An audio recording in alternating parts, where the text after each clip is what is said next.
So I'm going to start with this, okay?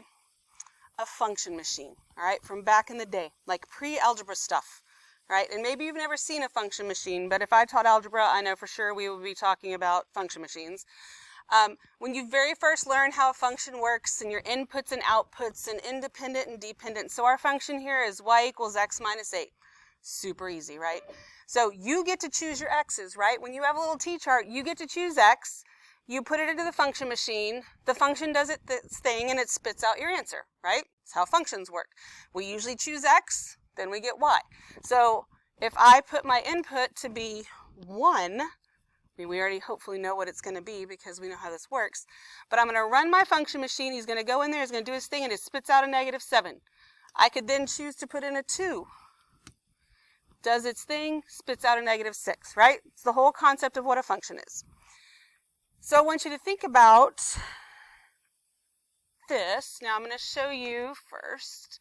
This is the end of the notes from Monday, okay, when we were talking about vectors. And here's, oh, love it when my board does that to me. Sorry, it doesn't like when I change charts. Okay, so here's, all of our vector stuff that we've been doing. We know that this is our x component, this is our y component, basically. And for both of those, we had to choose thetas, right? That was our input. When we came here to look at our horizontal and vertical components, our input, and we have an x and a y, we didn't choose x. We had to figure out x. And then we also had to figure out y. Our input for both of them was our thetas. And so just like the unit circle, right? You have ordered pairs on the unit circle, x and y's. But x doesn't determine y. Theta determines both of them. Make sense? So you have a different input that isn't actually shown on there as far as a graph is concerned. That's what our parametric equations basically are. Okay, so let's look at parametric equations for today. One more thing that's not on yours. So I don't know exactly, I think this guy kind of looks like a king. I don't know, but he's got a big thing on his face, so it's hard to tell. So we're going to say this is a king, and these are his peasants, right? And I don't know what he's throwing at them, but there's baskets, so we'll say he's tossing them apples because he's feeding his people, whatever. Now you have done graphs and thought about graphs like this in Algebra 2, where this would have been, I'm going to he's more of a tosser, not a thrower. He's not like a baseball player. But he's like, toss it up in the air, and it comes down, and they try and catch it and put it in their little baskets or whatever. But even though this looks like the path of the apple or the path of the ball or something like that you had done before, this graph doesn't actually represent that because this is the time and this is the vertical distance. Horizontal distance isn't actually represented on the graph itself.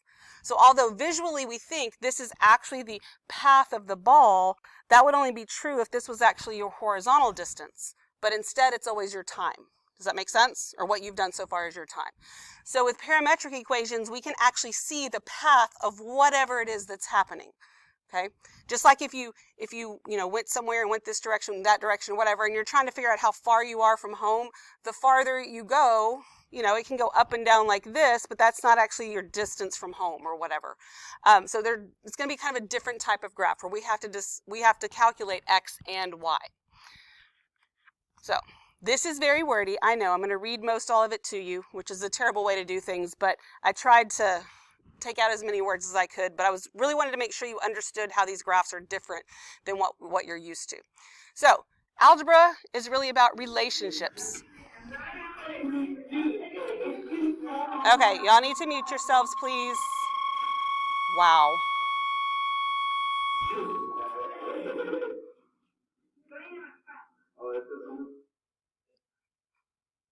Y'all, it is set to automatically mute. I still don't know why I can't make that work. Okay. How are things connected? Do they move together or apart, or maybe they're completely independent, right? That's what we try to figure out. So equations you are used to, like the kinds of equations you've seen that you're comfortable with, they assume an input to output connection. That is, we take an input like x equals 3, substitute it into y equals x squared, and we get that y is 9. We chose 3, it spit out 9. But, is that the only way to see the scenario? The setup y equals x squared implies that y only moves because of x. But it could be that y is just coincidentally equals x squared.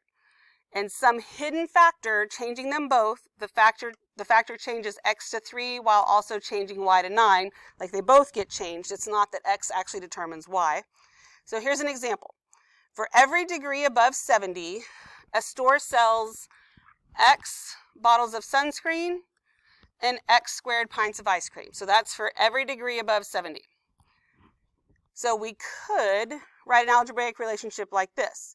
If for every x bottles of sunscreen, there's x squared pints of ice cream. So if I sell a bottle of sunscreen, then ice cream is going to have to be that squared. That's how we change this into this. So, and that's correct. Ice cream is going to equal sunscreen squared. Totally right. Correct, but misleading, right? The equation implies sunscreen directly changes the demand for ice cream when it's the hidden variable temperature that changes them both. Right? Yes?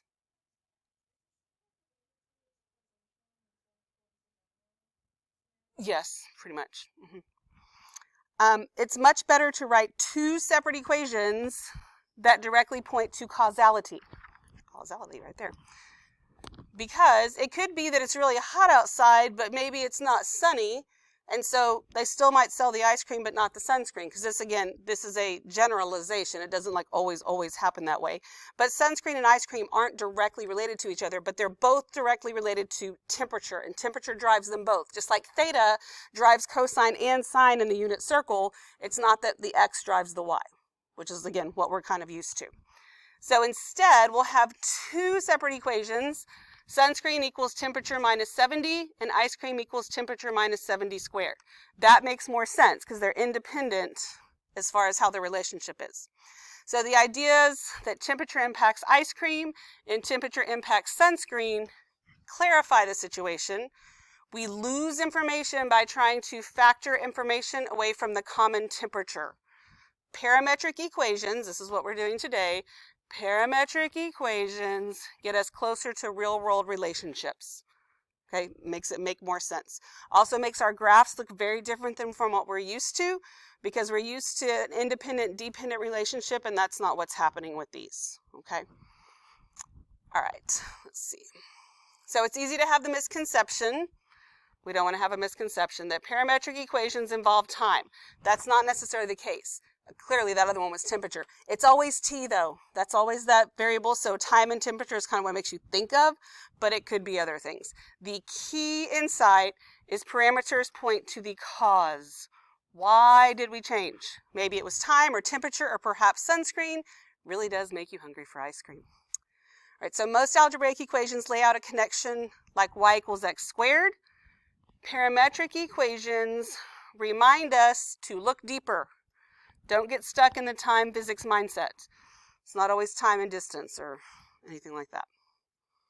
Okay, and today we're really just looking at the graphs. We're being introduced to what a parametric equation even is, and then let's look at some graphs. That's what's happening. All right, so parametric equations supply a method of separately describing the x and y coordinates of a point. In parametric equations, the x and y coordinates are each written as a function of a third variable, t, called the parameter. Okay? So we're going to let f and g be two functions defined on an interval I. The relation of all ordered pairs, f of t and g of t, so see this ordered pair here? This is x, y. For t, that is called the curve C. You getting all this? I know this is your first day, but like, you have to take notes. Okay, so the equations, x equals f of t and y equals g of t for t in the interval I are called the parametric equations.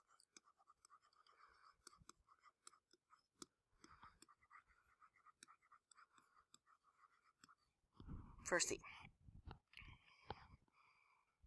Because so x and y both have their own little equation now, whereas really before y is the only one that had its little equation. The variable t is the parameter. You did go to the library, right? Okay.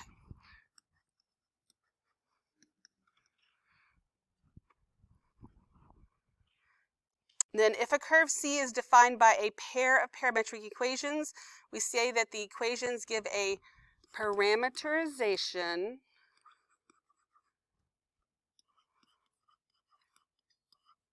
that is a $10 word right there. Parameterization of C in terms of T. That's just a fancy way to say that they're parametric equations. Just trying to give you all the vocabulary there.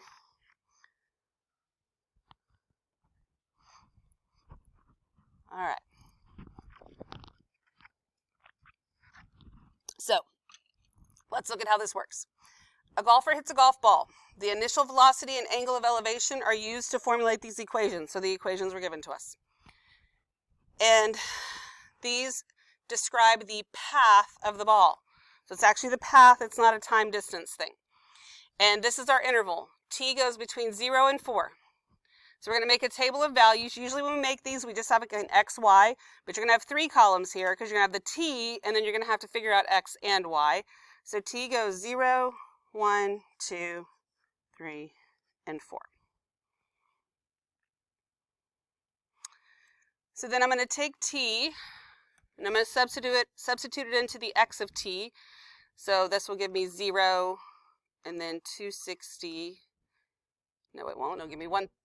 It is 130. I'm making stuff up. I was ahead of myself. Thank you for paying attention and participating. 130 and correcting me. And then this is 260. Then this is 390. Then this is 520. Okay. Then I would also take t and substitute it in here. Make sure you don't take x and substitute it in here. Not what we're doing. We're taking t, substituting it into there. Just for the matter of time, I'm going to go ahead and just give you these numbers. This is going to be 0, 98, 132, 102, and 8. I have 3 columns of numbers. I only use 2 of them. These 2. This is my ordered pair. I'm done with that. Okay. So then I'm going to graph. So I'm going to figure this out. I have set this out where these could each be 100, so that would make this 500 right here, and these could each be 50, 50, 100, 150. And then we need to label our axes. And again, not time and distance. This is the vertical distance, which is x of t. Well, that does not look like a t. And this is the horizontal distance,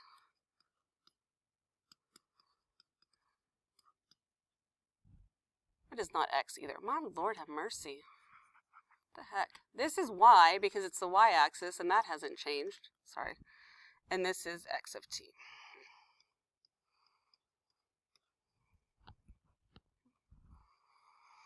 So then we're going to plot the points just like you know how to plot points, but past that it's a little bit different.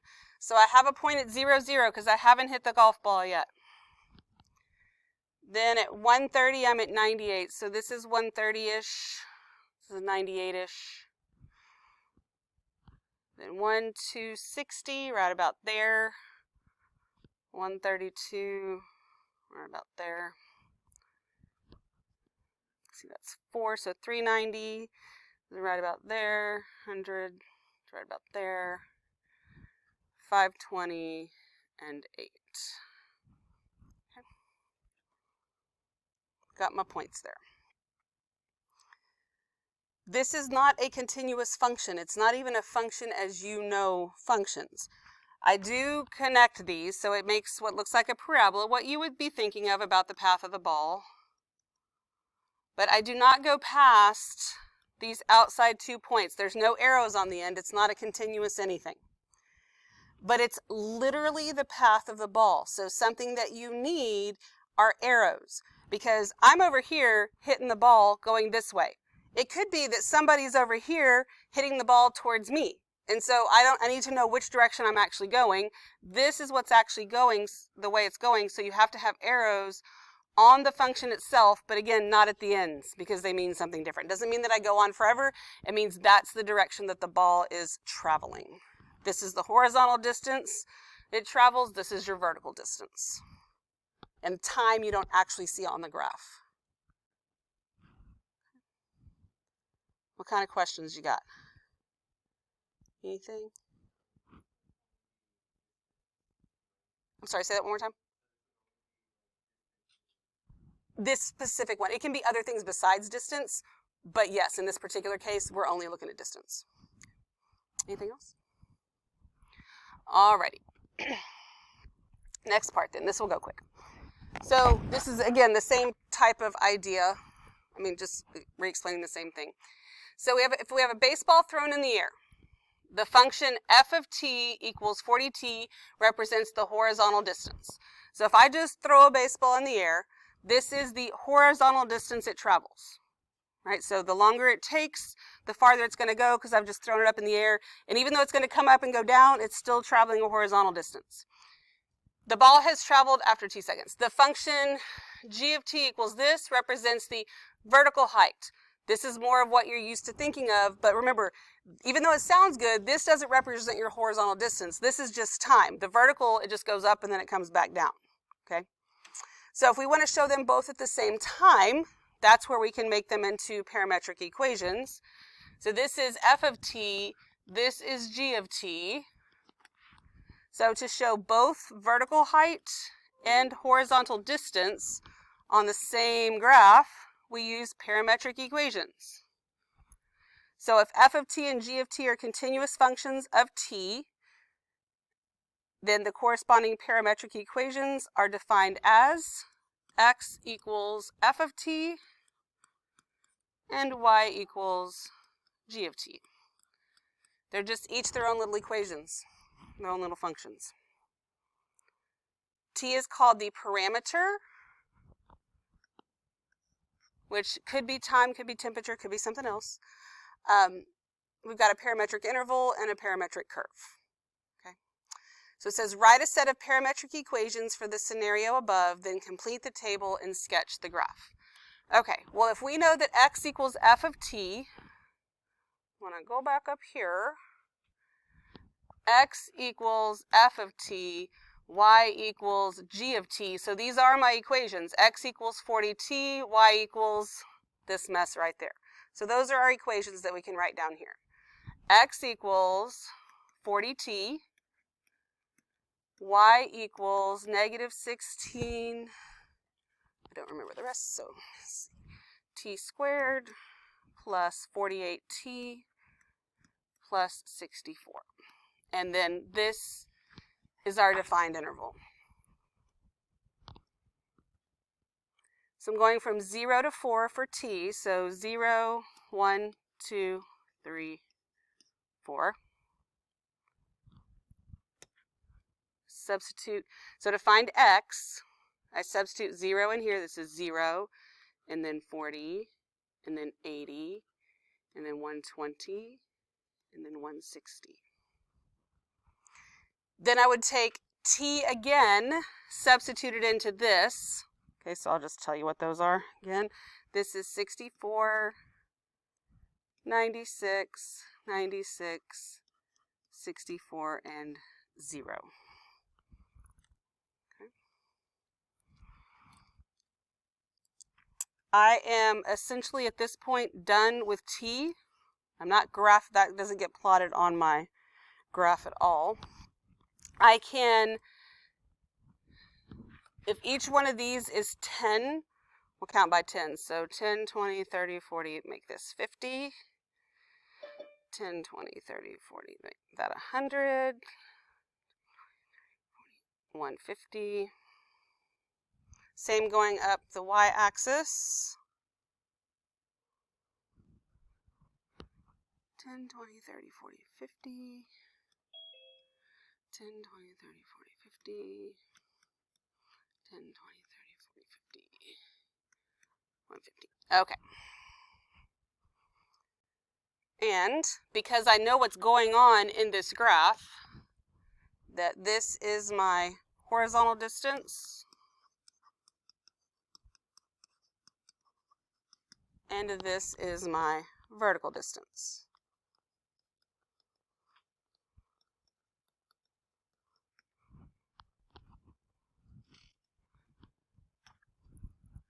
and then you can go ahead and plot the points. I don't think you need me for that.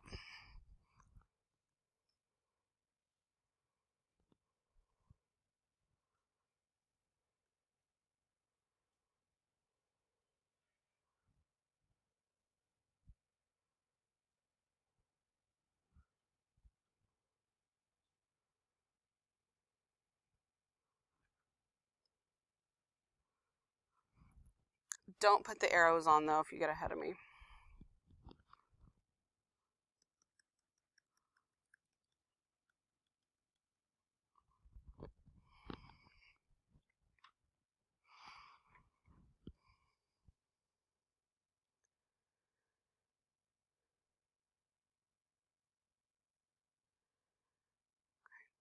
Everybody good with the graph so far?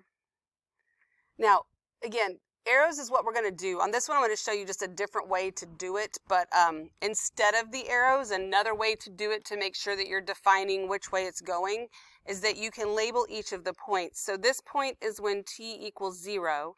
This one is when t equals 1. This one is when t equals 2, t equals 3, and t equals 4. So I just wanted you to see it a different way, know that depending on what you're doing with it, maybe this would make more sense for, whatever. We'll do arrows and all the rest of them, but just wanted you to see different ways to do things. Okay. Any questions at this point? We good? Okie dokie. So this says, sketch the curve given by each set of parametric equations over the given interval. Use arrows to indicate the direction of the curve as t increases. So here we don't know what this actual application is. So I don't know if it's horizontal distance and vertical distance, or if it's sunscreen and ice cream. I have no clue. So we're not going to label the axes. But I do know my interval goes from -4 to 4. So -4, -3, -2, -1, 0, 1, 2, 3, and 4.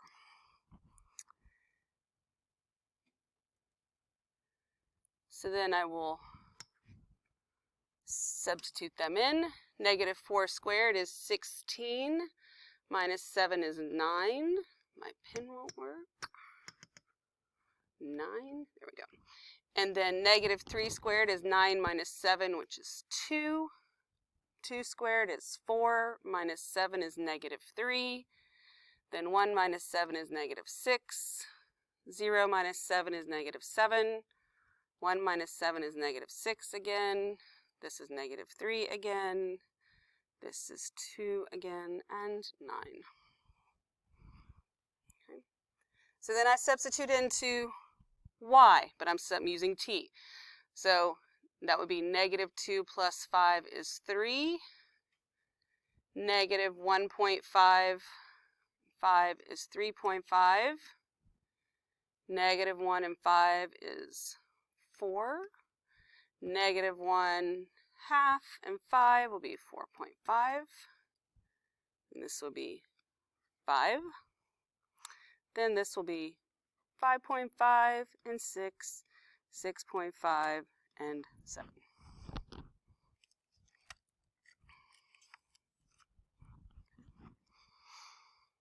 All right, so let's go ahead and remember these are the points that I'm plotting. I'm done with t. So go ahead and plot these points. Go to 9, 1, 2, 3, 2.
Do we have them all plotted?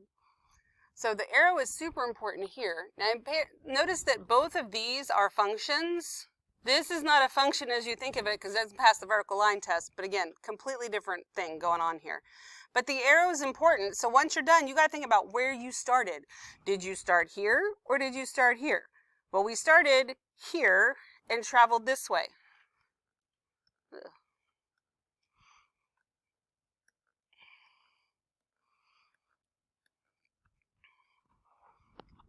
So let's say that I'm standing here, you're standing here, I try to throw a boomerang at you, it gets closer and closer and closer, but it passes you up and then it turns around and comes back, because that's like a path of something. Boomerang was the best thing I could think of, or it bounced off of something or whatever, but it's an actual path of something, with this being maybe a vertical distance, maybe this is a distance of something else, like it, you know, I mean, it could be a lot of things that we apply it to, but that's what that looks like. Okay. What questions do you have? All right, so then you're going to do number 3. We're going to change the interval a little bit, though. Change this, I'm sorry, you're going to do number 4. I don't know why it's number 4, but whatever. We're going to change that to a 3. And you go ahead and fill out your chart, graph it, get your arrows on there, all that good kind of stuff.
Once you are done, you can check yourself with me.